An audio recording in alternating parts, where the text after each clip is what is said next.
Welcome, everybody, to another episode of Positively Trek. My name is Barry DeFord, and with me, as always, is the illustrious Dan Gunther. How you doing, Dan? Not too bad.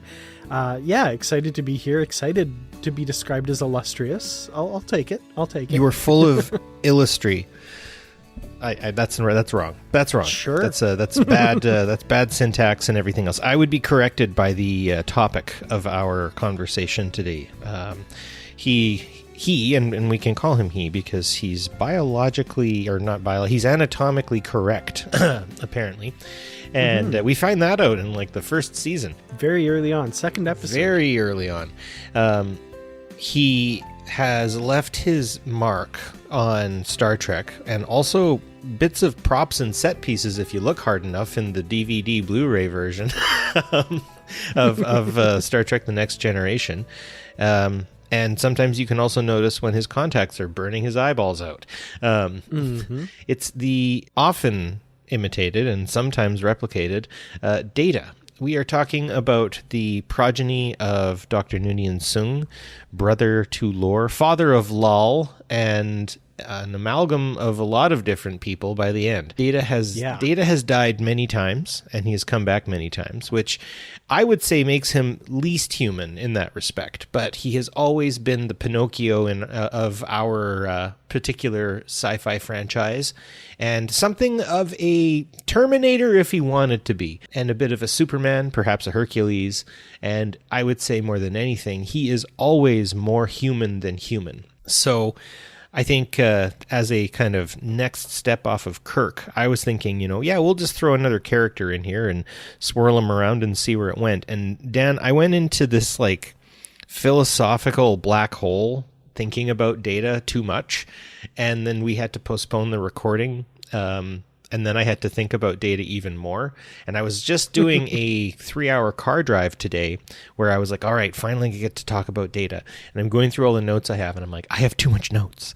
I have too much everything. This has gone beyond anything I can possibly imagine. So, dear listener, if I decide to just sort of float off into the ether talking about golems and Hercules and all of these other sort of proto-human myths and how non-humans want to be human and all this sort of stuff. I could even get into the orangutan from the Jungle Book. It's all over the place, but Data is a character near to my heart. He's someone who actually I've managed to talk to Brent Spiner really, really quick. Typically, we keep all this stuff not so much, but as we know, I'm a teacher. I've taught drama class before, and I've even had times where I've had students do skits where they have to be, normal, emotional, and then they have to become Data. I call it emotion chip, and I just say, chip on, chip off. I point, nice. And so the student has to be like, why are you doing this? To chip on or chip off, and they'll be like, I find that the way you are proceeding is causing a great deal of vexation. It just suddenly have them change to just having no emotion whatsoever and see things in that very sort of matter-of-fact sort of Data-esque way. Data has always kind of, for me, been the character that I like to think about. And there was a meme I saw once where he's gingerly going about his work on the ops console on the bridge, and it just says, I could kill everybody on the bridge right now if I wanted to. And he really could. He's... I often also, and here I'm already floating away on you, Dan, I often wonder, and maybe this is where I'll kind of toss the Data tennis ball in your direction. He was ahead of his time in his time, would you say? I'd say so, yeah. He's one of those characters that conceptually, I think, is really fascinating. And I mean, we'll discuss this over the course of this episode. I think the jury's out on whether that concept was ultimately realized or not. I don't know. I have some thoughts on that. How human. Yeah. And also, when you said you'll toss the Data tennis ball my way, I will try to do a better job of catching that tennis ball than his daughter Lal did. Yes. In The Offspring. That was what immediately popped into my head. So it flies past, hand goes up. Oh, Lal was great. And I often and we'll get into the actual conversation. Don't worry, everybody. But Lal was great in the sense that they really tried to fit so incredibly much into one single episode. I feel like Lal could have been an entire series or an entire season, right? Like of him having all of the frustrations of raising someone. And then I think we kind of get Lol as Brent Spiner in B4 to some degree. But I have to say, I found Lol a little more endearing personally. Yeah, going back to what you're saying about the concept of the character, and again, I think the story of Lol really illustrates this. That episodic nature of TNG really limits, I think, the stories that they could tell about Data, because if you think about what this character is, he's according to TNG, the first realization of the positronic brain, a sentient artificial android who either before TNG starts or through the course of TNG has the rights of a living, breathing person within that society. And he's one of 7 characters on this show that they have to come up with for a story weekly. So like there's so much story potential there. There's so much you could delve into, but you know, you've also got to do stories for Geordi and Dr. Crusher and Deanna Troi and all these other people as well. So like it strikes me as this huge mine of story potential that if they wanted to, he could be a series in and of himself. And it's kind of weird that like, oh, he's just one of 7 characters that we have to, you know, create stories for. But like, wow, he could really carry a lot on his own, I think, that whole concept. And again, I you know, maybe I'm going to start getting us kind of down the path here, but to be a writer for Data would be a real ride, I think, for me in a lot of ways, to get to play with a character like that and to get him to experience things and do things. And you can really tell that the writers had a lot of fun fleshing him out, pun intended, and getting him to be, you know, he's endearing. He is an endearing character. He's lovable. He's cute in some cases, in sometimes the weirdest ways too. One of my favorite moments is in Star Trek First Contact when he gets shot up a whole bunch and then he checks to see if he's doing all right, and he does all these weird, like very precise hand gestures with his, you know, with his fingers and stuff, and he's like, oh, I'm good. Mm-hmm. And it's just like, what? That's really funny. So to start here, let's go into sort of the concept of the golem, or the object made living. And this kind of takes me typically to Pinocchio. And we both have the idea of Pinocchio. It gets brought up in Measure of a Man, which I would say is one of the best Data episodes and probably one of the best episodes of Star Trek altogether, where if you haven't seen it, folks, it's the episode where Data has to go up against a fellow by the name of Maddox, who wants to disassemble Data and then learn how to make him so that he can just fill every Federation ship with a ton of Datas, and they can travel the galaxy and save human life from having to go out and do that sort of stuff. Real quick, long story short, the fun twist is Riker has to be the person to argue that Data must be disassembled, and it's to Riker's great consternation that he has to do it, but he does a dang good job, I have to say. Its responses dictated by an elaborate software written by a man. Its hardware built by a man. And now a man will shut it off.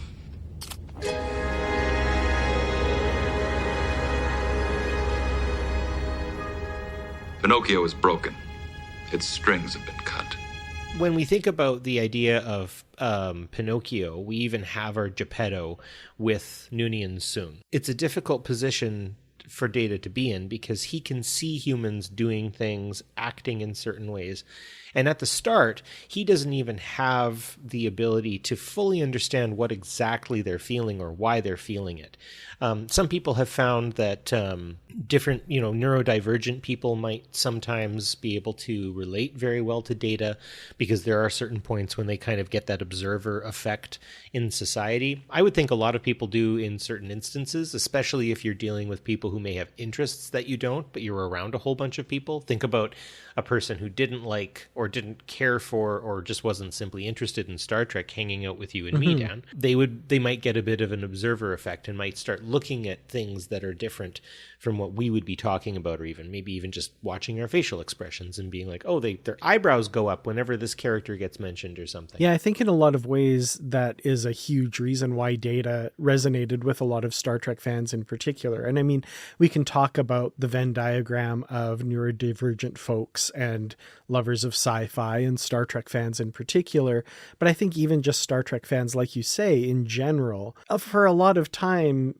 we're kind of on the outside looking in. You know, we're on the outside of what is considered quote unquote normal for humanity, because we like this niche, weird stuff that a great section of society thinks of as niche and weird and kind of oddball.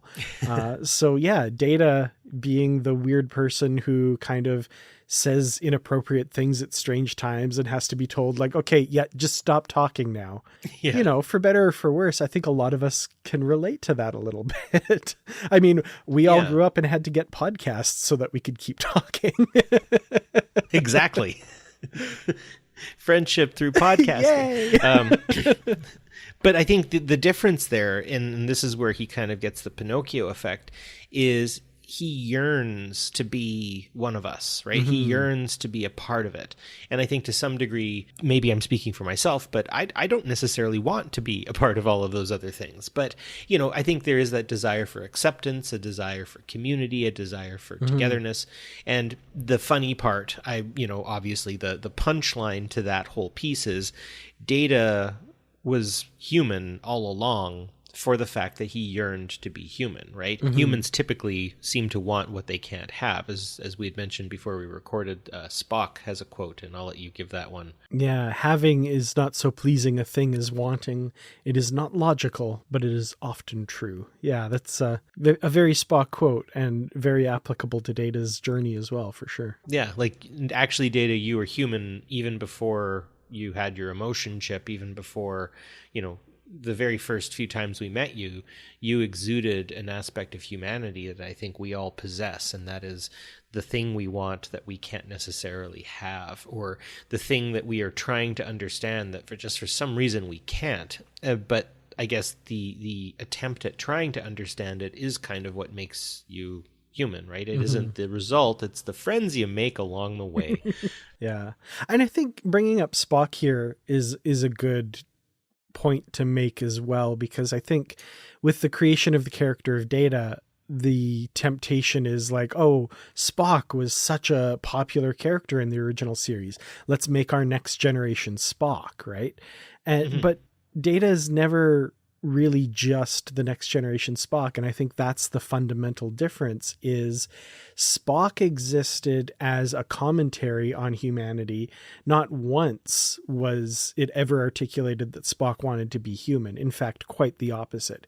He frequently mentioned the foibles of humans and said how Vulcans, without saying these words, Vulcans are superior because we believe in logic, and you silly humans are still, eating meat and killing each other and all of this stuff. Whereas Data actively wanted to become human. And I've seen, kind of treatises on his character in that weakened him as a character, because Spock was so effective, because we didn't worship humanity and say everyone wanted to be a part of it, but Data does. I don't necessarily agree with that. I think it gives him a really interesting quality. That Pinocchio character longs to be a real boy, right? But like you say, in so many ways, he's already there. And in his very desire to become human, he exemplifies his humanity. There's another little bit that I absolutely loved, and it's from a novel. A lot of stuff I take from novels because you can delve into these subjects a little deeper. They're not canon, but yada, yada, yada. The emotion chip, right? When he got the emotion chip, it was designed to give him human emotions. But if you watch The Next Generation before he gets the chip, you can't reasonably say that he doesn't have emotions. He has emotions. As Geordi says in a particular novel, though, he may not have human emotions, but he has android emotions. If you look at Data's delight over encountering a new scientific problem, like he doesn't grin, he doesn't laugh, but his eyes widen. He perks up. He perks up. He gets this curiosity in his voice. He thrills at the idea of unraveling a scientific puzzle that he has never encountered before. He has android emotions. He is more human than he or anyone else ever gives him credit for. Well, I think about in Booby Trap, when he marvels at Picard's ability to get them out of the booby trap. And again, just for anyone who hasn't seen it, they get basically trapped. They get trapped in this thing. It's a spatial booby trap by an ancient species that got trapped in it themselves, and it's basically sapping the power of the ship. And Picard is the only person to get us out by basically using a small amount of impulse and then gravity and everything else. And Data's kind of calling the shots because he can see things happening from ops. You have used the asteroid's gravitational pull as a slingshot. Excellent. And yeah, he's definitely fascinated. He's definitely perked up. It's got his interest and it's got his attention. And I think maybe to kind of get into why I feel he's, human already, I've got a couple of pieces. So he slow builds into his humanity, right? He engages in a romantic relationship twice with Tasha Yar, and then the other character whose name she's kind of Jenna not really Desora. Right, there we are. And she kind of likes him because, she feels like he will be not like any other man, but he is kind of like men in the sense that men have interests and thoughts and emotions and all those other things, but not in ways that she would necessarily understand. I think she wanted, just a person who would say yes to her all the time, and Data's not that kind of person. Also, the emotion chip, right? It gets hinted at and played at, and then it gets explored through Star Trek Generations to First Contact, where he gains control of his emotions, right? From Generations, when he's swearing on the bridge and laughing and stuff like that, to the point that when they're like, hey, Data, shut it off. I believe I am feeling anxiety. It is an intriguing sensation. A most distracting... Data, I'm sure it's a fascinating experience, but perhaps you should deactivate your emotion chip for now. Good idea, sir. Done. To have control over one's emotions, I think, is one of the most important aspects of being a human being.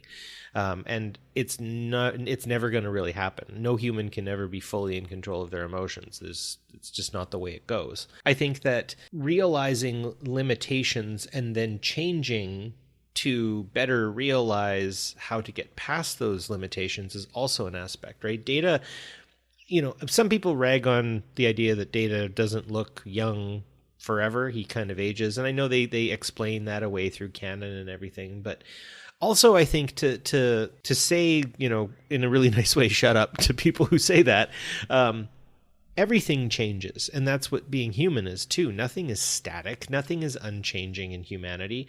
I'm growing gray hair now.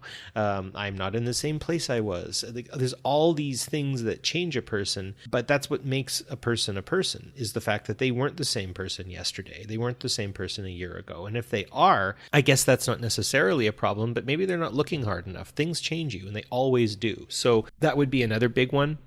He also brought life into this world, right? With Lal. Lal is an important aspect of being a human being, that we do have that ability to give life. We have that ability to do that. Not all of us do, and that doesn't mean we're less human, but having that ability, being able to explore that ability in its many facets, I think is something that's super important, and one, again, that gives him humanity beyond just getting to be human with like skin and like a lifespan that we would recognize.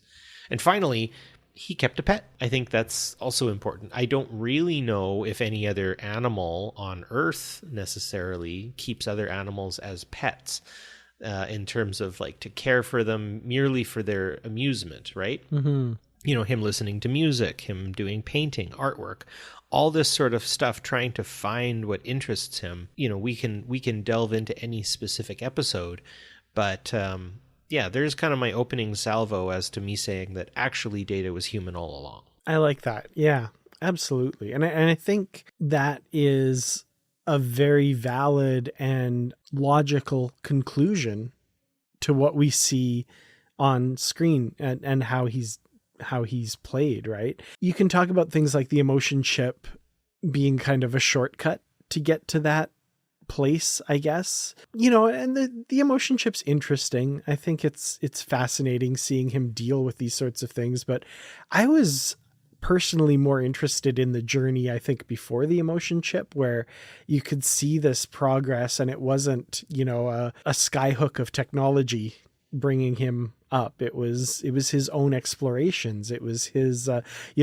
Picard lights up when Data's like, I'm going to explore humanity through Shakespeare. And Picard's like, yes, you are. Good. Yes, perfect. And, through music and through all of these things and through his interactions with the crew. And again, like, I don't think he has to be flesh and blood. He doesn't have to have human emotions to be human. Like I said, the emotion chip gave him human emotions. He had android emotions before that. Like, I think about when this is first brought up. This quote is originally from the TNG episode Legacy, where, he's asked, are you fond of people? Do you like people? Do you miss them when they're gone? And they were talking about Tasha Yar at the time. This was her sister, Ishara Yar. And Data says, as I experience certain sensory input patterns, my mental pathways become accustomed to them. The input is eventually anticipated and even missed when absent. So in this android way, that's how he misses people. He senses the absence of those people. This is in a beautiful moment of in-show continuity in Time's Arrow, which we'll talk about as well. Data has to kind of confront his own mortality, and Riker and the rest of the crew are all having trouble dealing with this because, they love Data and they don't want to lose him. They think that he's going to die sometime soon. And Data confronts Riker saying, like, I've noticed that people stop talking when I come around, or they become uncomfortable. And Riker, having just been reminded of what Data said in that previous episode by Troy, says to him, It's just that our mental pathways have become accustomed to your sensory input patterns. I understand. I am also fond of you, Commander. And you as well, Counselor. Beautiful stuff. And it's those moments that, like, they play around with him not, quote, having emotions in order to, like you say in the emotion chip game, right? Like, chip off. He speaks this way, but underneath that, you can hear the love. You can hear the fondness. And he says, I am fond of you as well, Commander. Riker has translated his emotions into how Data experiences things, and Data, out of consideration for his friend, phrases how he experiences things in terms that Riker would understand. How is that not a loving friend? Well, yeah, and it's a sentient and considerate sort of thing. And I think you're right. The emotion chip winds up being something of a skyhook, whereas it seemed very much like his positronic brain was starting to wire emotions, much like, when we're young, it's the people we grow up with that kind of shape how we react to the world and to the stimuli that we face and stuff like that. And I think, if you grew up in a different place under different circumstances, you're going to wind up reacting to things differently depending on how you were raised, right? I mean, it gets into that nature-nurture argument, but also I think it's environment, it's experience, it's all those sorts of things. And as his brain is building those experiences and creating, haptics, as we'd call it, right? Kind of the quick way of a computer program, because it's used to doing a thing, it'll start doing that thing faster, right? That's where he's beginning to build on those pieces. And so, yeah, it would be more interesting to me, and obviously I'm not trying to poo-poo Star Trek or anything in this respect, but it would be interesting for him to say, like, well, actually, over the last, during this mission that we've been on the Enterprise D, I've actually developed emotions to some degree through my experience, which is actually, you're correct, that's exactly how it winds up being. Mm-hmm. So the next piece I wanted to kind of get into, and you've started it really well with Riker, and I think that some of the Data Riker stories are some of my favorite, like in Disaster, when they have to go through the Jeffries tubes and everything like that, and Riker ends up carrying Data's head around for a while. Mm-hmm. It's very cute. Data is really good, I think, at making friends. He seems to be liked by everyone. And like you said, he's this absolutely fascinating character in his own right. And they have to kind of write around him sometimes when he is just doing his job or something. He has unique relationships with each and every member of the main crew, right? I find he and Worf typically get on quite well. There isn't typically much problems between them. Whereas I find Dr. Crusher is sometimes like, oh, Data, like, and same thing with Deanna Troi. I think Riker simply finds him amusing half the time. And then Geordi is a pal, like a full-on pal and confidant. And I think it has to do both with their boyish fascination, would you say? Yeah, absolutely. I mean, the funny thing is, like, you could almost see the beginning of their friendship as Geordi's fascination with technology, being an engineer. But they never really go down that route. Like, anytime they do need to do work on Data that would be, you know, medical, were he flesh and blood, Geordi handles it because he's an engineer.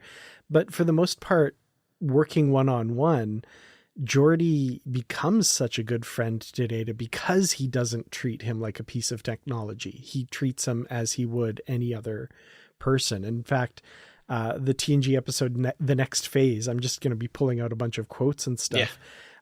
When Data is basically eulogizing Geordi because they think that he's dead, little do they know he's with them in the shuttle and can hear everything Data is saying. Data, this is actually, he's speaking to Worf. He says, I never knew what a friend was until I met Geordi. He spoke to me as though I were human. He treated me no differently from anyone else. He accepted me for what I am. And that I have learned is friendship. An android learning what friendship is from a human, like, that's like Isaac Asimov stuff. Like, this is great stuff that, man, like, Data could have carried a whole, like, I would love to see an anthology series of Data living through eons of human, a Bicentennial Man. Is that kind of what that movie is? I think. Yeah, I think so. I've never seen it. I mean, either, but yeah, that feels like what I've heard that's kind of about. But I see Data, especially in these early years before we get to the movies, before we, you know, learn some of his fate and that sort of thing.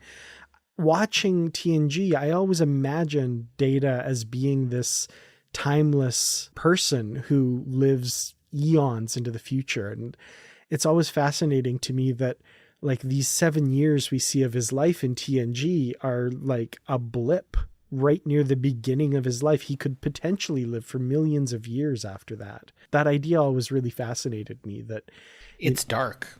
It's a little dark, but like at the time, it's like the experiences he's having with these people that he calls friends are so formative, and they're going to inform him going forward.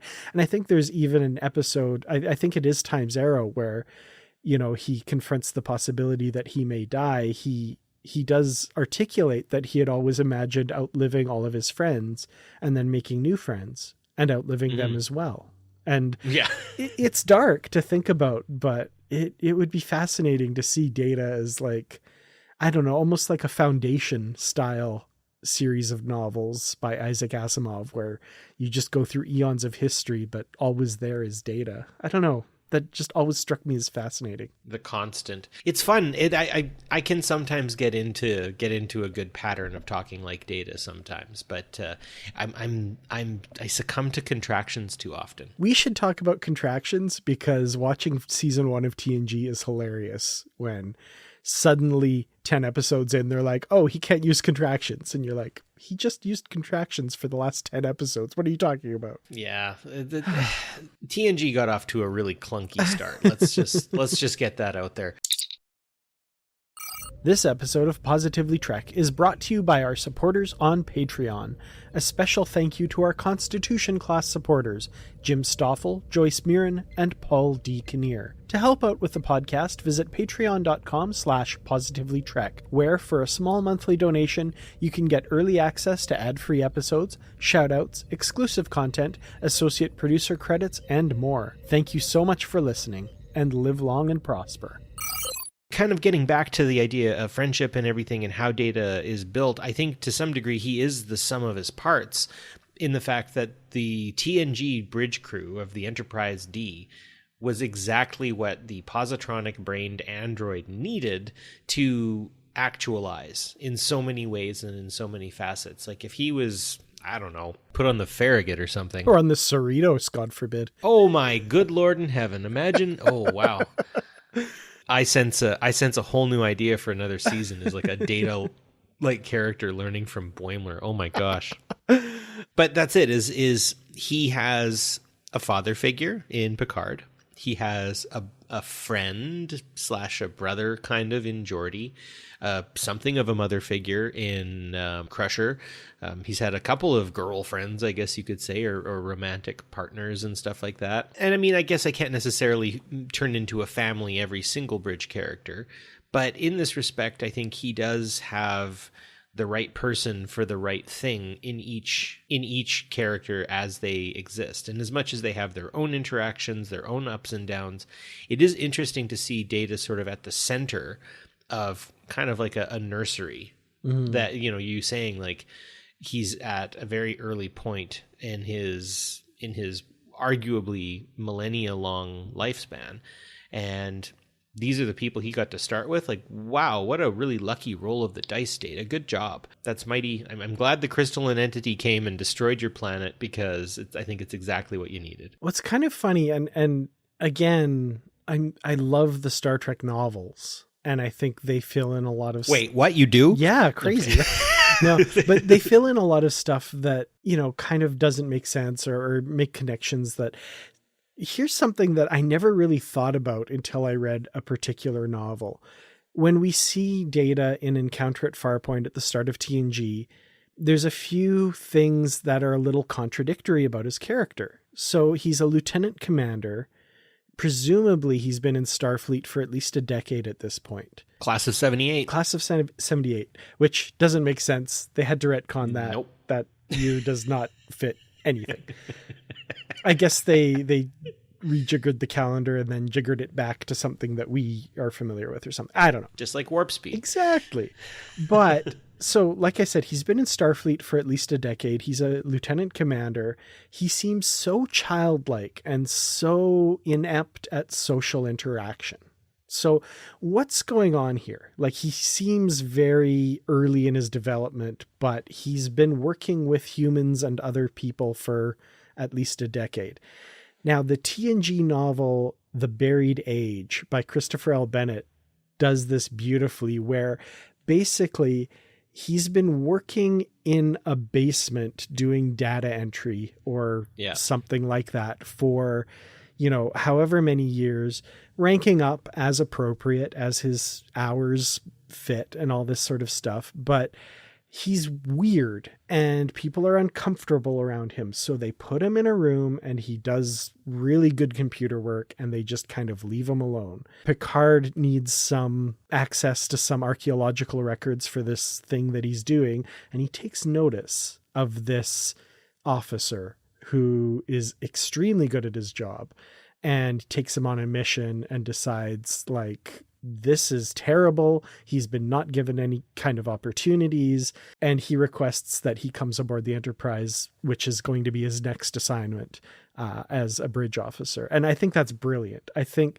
showing that, and again, non-canon, I know everyone's screaming at me, but showing the beginning of that relationship and that Picard took him under his wing as he would so many others over the years, and extending that relationship to Data, I think was really cool, and even makes their kind of close friendship in Star Trek Picard and later on make more sense as well. So I really enjoy that, actually, and I didn't know that, but I will say that for a person like Data, as he's characterized early on, to have made it through Starfleet Academy without learning or whatever, I have to say doesn't necessarily fall too far from my own personal experience with some people.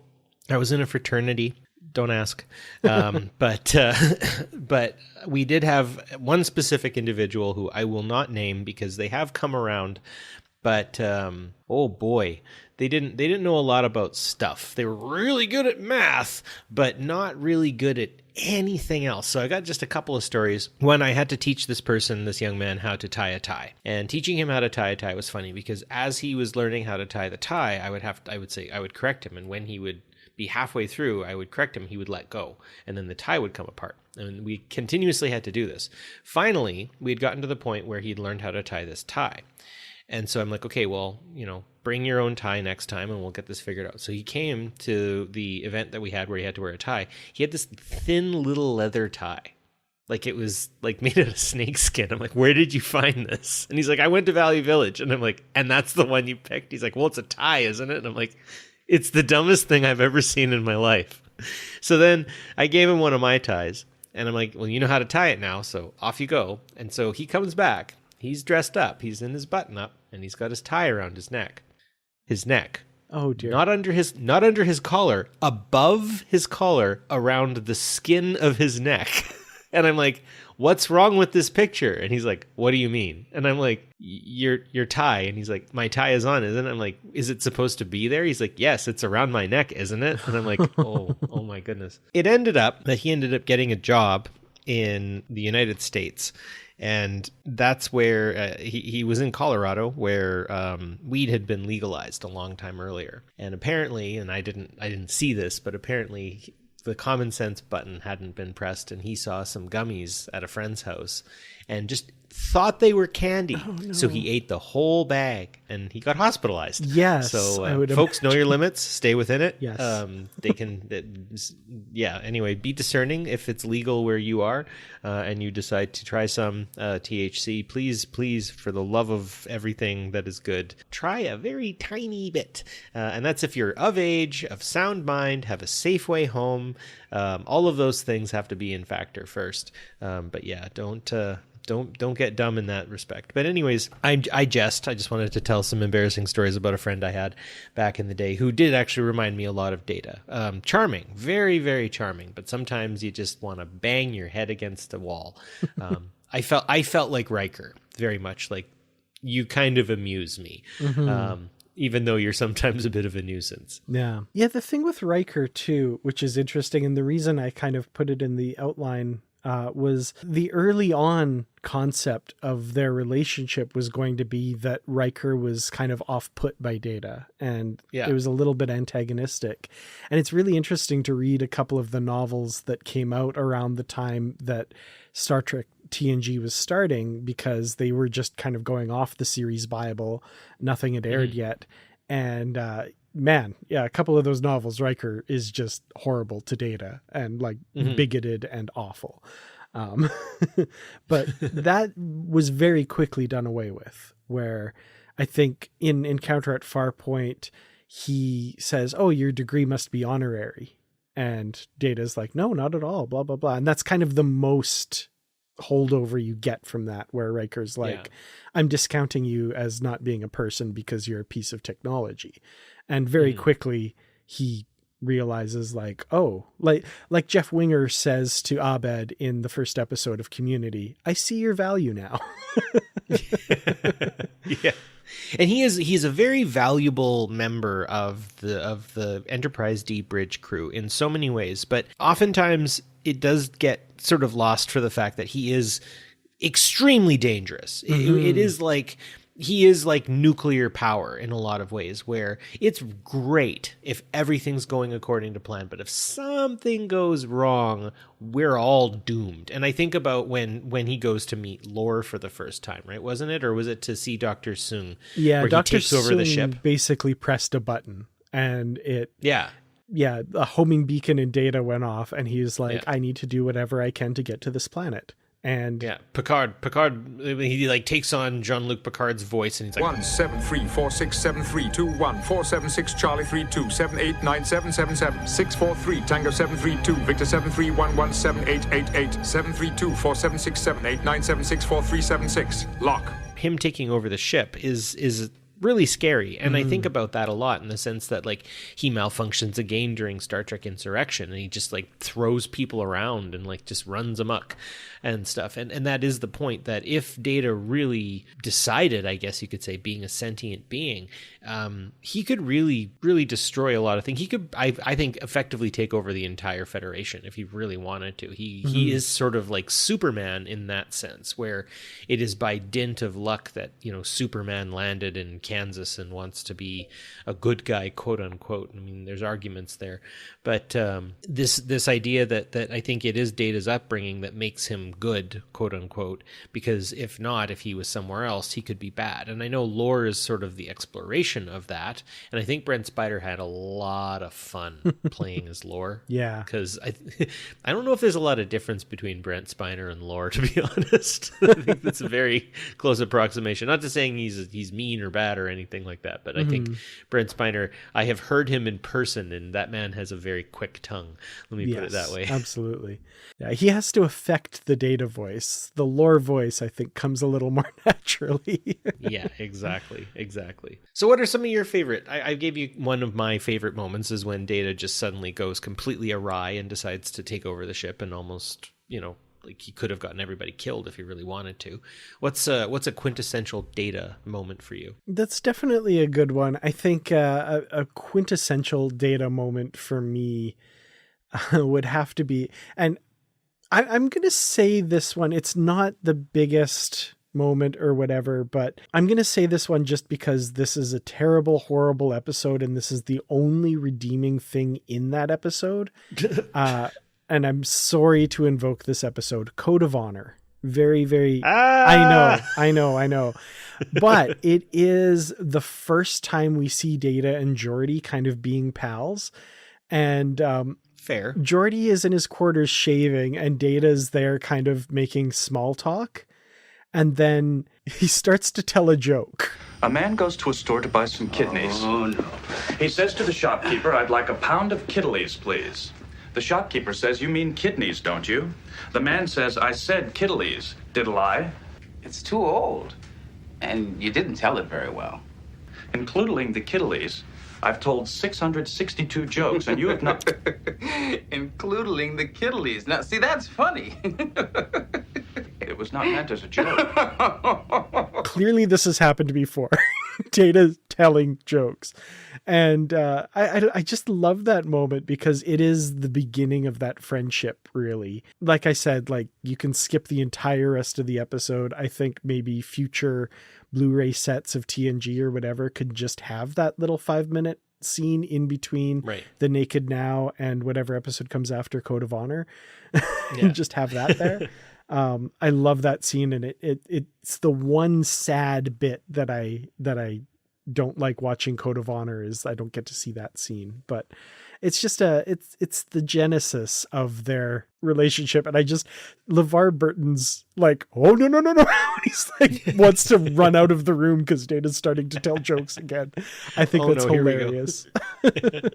Oh man. Another one that I really enjoy, and I highly recommend everybody watch it because it really just comes off as a slice of life piece that just makes me, I don't know, it's charming. It's definitely some of like the Star Trek pablum that I go back to a lot, and that's Data's Day. Absolutely. When he's just keeping a diary, and apparently all the fences have been mended with Maddox, and so he's just sending in a bit of information. But for me, it is that moment where he and Dr. Crusher are dancing. Of course, Gates McFadden is a extremely accomplished dancer in her own right. And I think to some degree they use a stand-in for Brent Spiner, who just doesn't quite have the same feat as Gates. But later when he's dancing with her and he puts that just mannequin like terrifying Joker smile on, and it's just like oh man.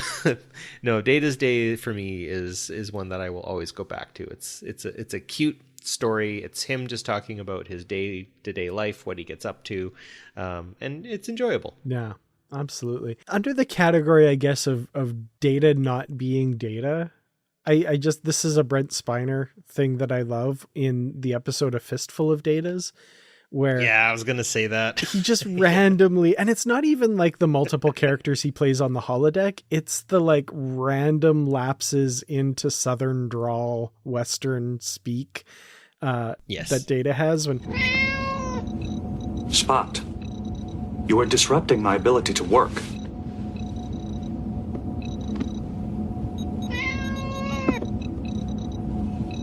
Vamoose, you little varmint. Oh, it's brilliant. Makes me laugh every time. A Fistful of Datas is one of those ones where not only do you get to see Brent Spiner himself like exercise his acting chops. And I will say, like, I think that man is an extremely accomplished actor who, like, managed to get, like, off the stage and off sort of general sitcoms into a really great vein of acting for himself.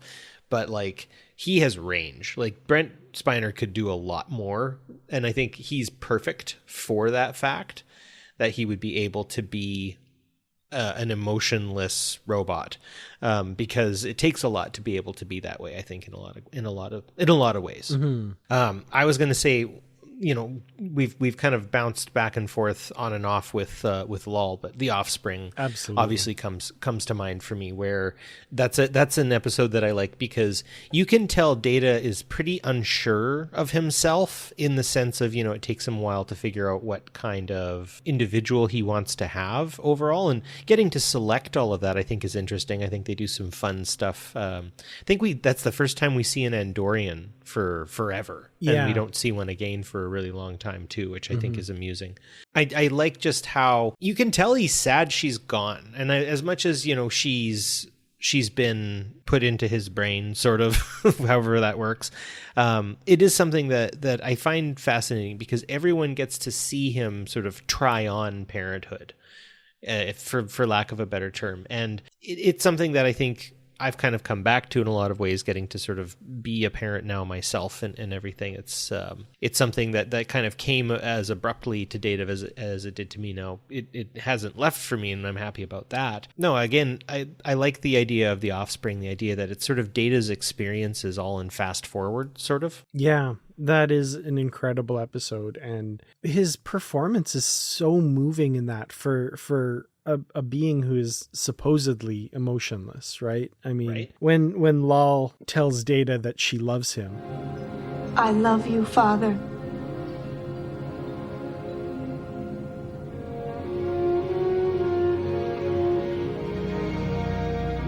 I wish I could feel it with you. I will feel it for both of us.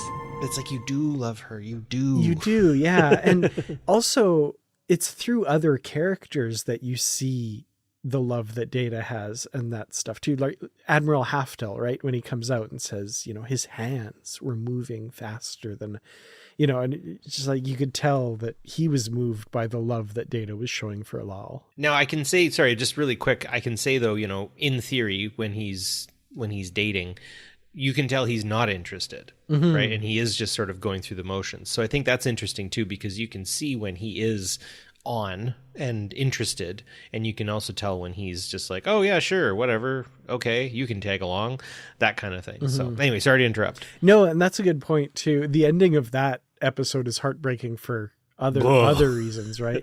I'll delete you, basically. Yeah, he's like, Jenna, are we no longer a couple?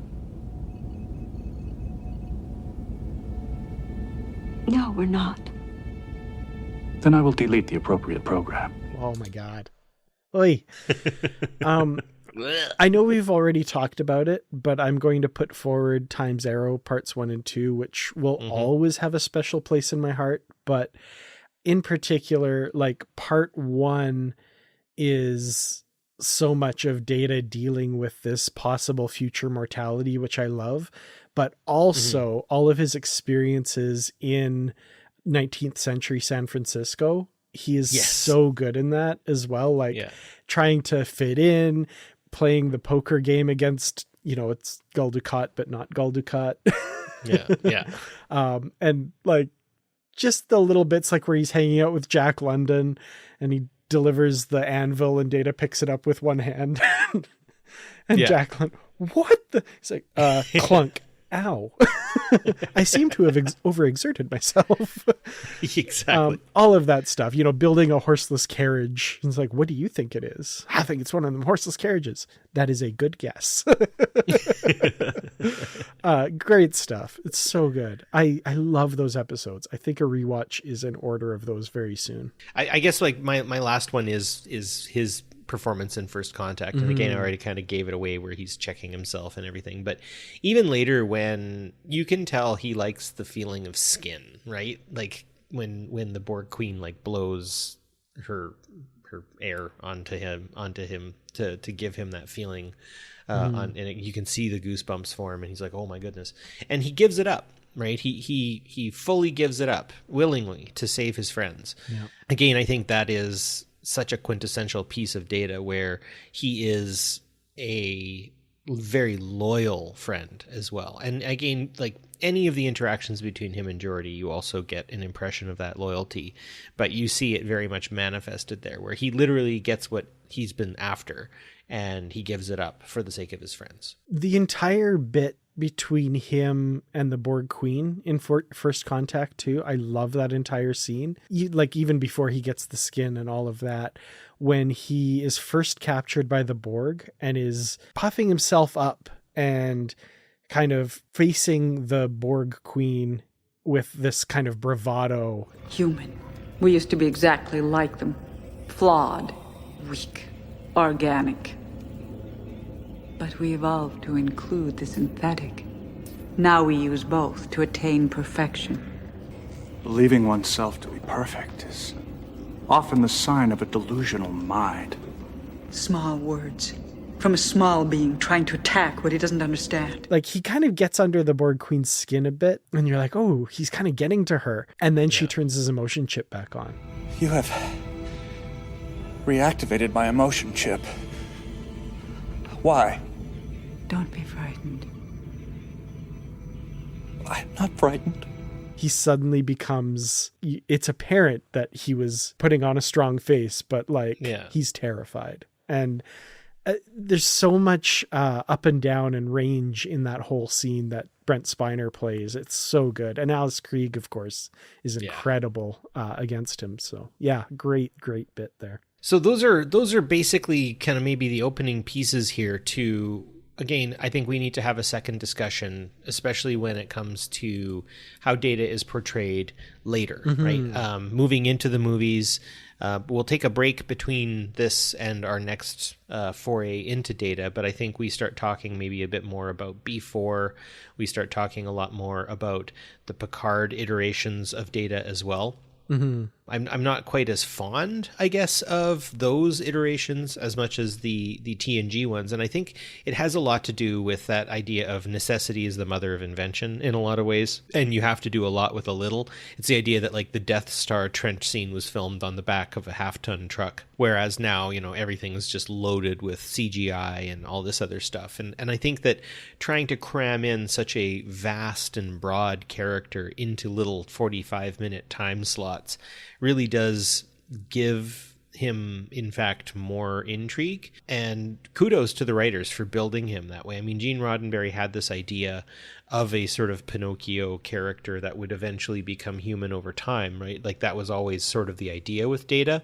And I think it's a brilliant idea. And hearing that, of course, Data got Brent Spiner got a lot of his inspiration from sort of Charlie Chaplin and the robot from Lost in Space, and from what's the other one? The Day the Earth Stood Still. I think that's interesting. And something that I would want to explore more as we sort of get into Data finally getting his humanity through death. But at the same time, I think that the writers didn't quite write him in properly because he comes back, and no human, as far as I'm aware, has ever done that yet.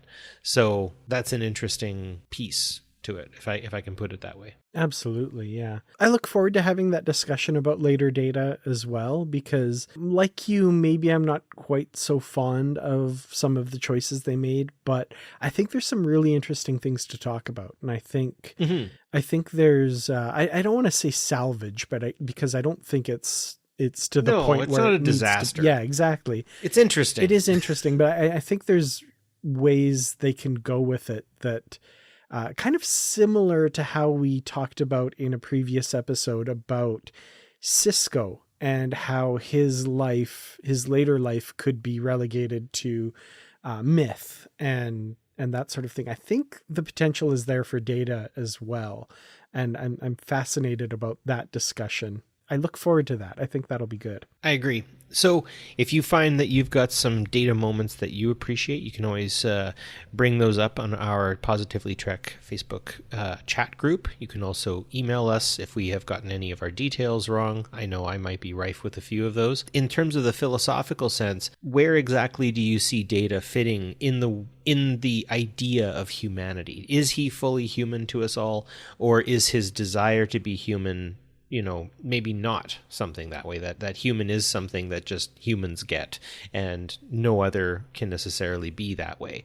You don't necessarily have to agree with us, but it would be interesting to see if there are disagreements as well in that respect. So feel free to contact us that way, and we look forward to talking to you in our next episode on something fascinating, I'm definitely sure. But in the meantime, stay positive. Positively Trek is produced and edited by me, Dan Gunther, and co-produced by Barry DeFord on Treaty 8 territory, the home of the Beaver, Cree, Dene, and Métis people, whose histories, languages, and cultures we respect. We acknowledge the many First Nations, Métis, and Inuit who have lived in and cared for these lands for generations.